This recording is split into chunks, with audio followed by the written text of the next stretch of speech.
Mesdames, Mesdemoiselles et Messieurs, bonjour et bienvenue dans Go News. Tout de suite, le journal. Ashura, ce qu'il faut en savoir. Le Ashura marque le début de l'année musulmane. Sa spécificité se trouve justement dès son entame. En effet, Ashura signifie le 10e jour à l'opposé des autres calendriers, notamment celui grégorien. Le jour de l'an n'est pas synonyme du tout premier jour de l'année.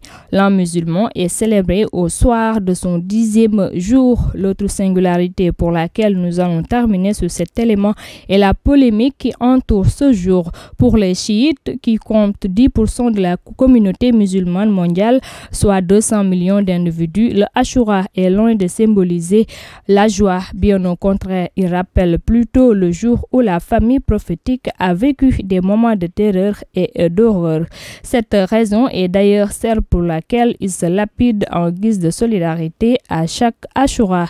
L'Iran et l'Azerbaïdjan sont les pays où les chiites sont les plus nombreux. Drôle de festival, il y a eu lieu du 13 au 14 juillet de cette année à Foundiougne.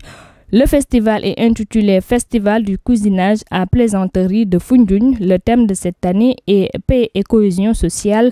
Au cours de ce festival, s'est tenu un forum axé sur l'importance du dialogue intergénérationnel et de la participation des jeunes à la préservation et à la promotion du patrimoine culturel. À noter que ce festival s'est officialisé cette année 2024, mais il a longtemps vécu auparavant, mais de manière tout à fait informel.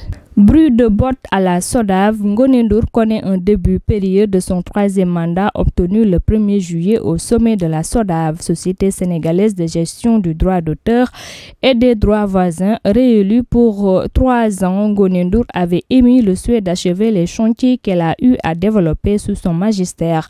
Mais ce 16 juillet, elle s'est confiée au quotidien L'Observateur. Dans cet entretien, elle a affirmé n'avoir perçu ni indemnité, encore moins de jetons de présence, et cela depuis l'entame de son nouveau mandat. Autant dire que les bisbilles commencent à la SODAV, affaire à suivre. Rwanda, sans surprise, Paul Kagame vient d'être plébiscité. Son score frôle celui dit à la soviétique. 99% des votants lui ont en effet renouvelé leur confiance. Il faut dire que son opposition la plus radicale a été d'emblée empêchée de se présenter en amont du processus électoral. Il n'a donc eu à faire face qu'à 2 opposants sans grande envergure.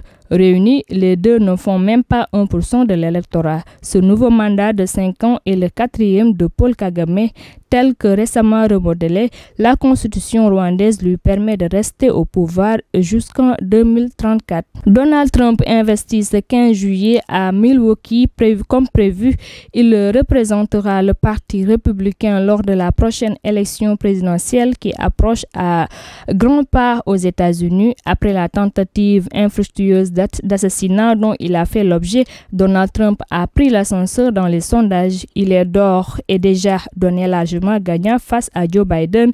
Ce dernier fait désormais figure d'outsider depuis sa soirée difficile avec son principal challenger. L'élan de sympathie créé autour du candidat républicain suite à son assassinat raté semble lui ouvrir un boulevard vers le bureau ovale de la Maison-Blanche. Mesdames et messieurs, c'était tout pour ce journal de Go News. Merci de l'avoir suivi et rendez-vous demain.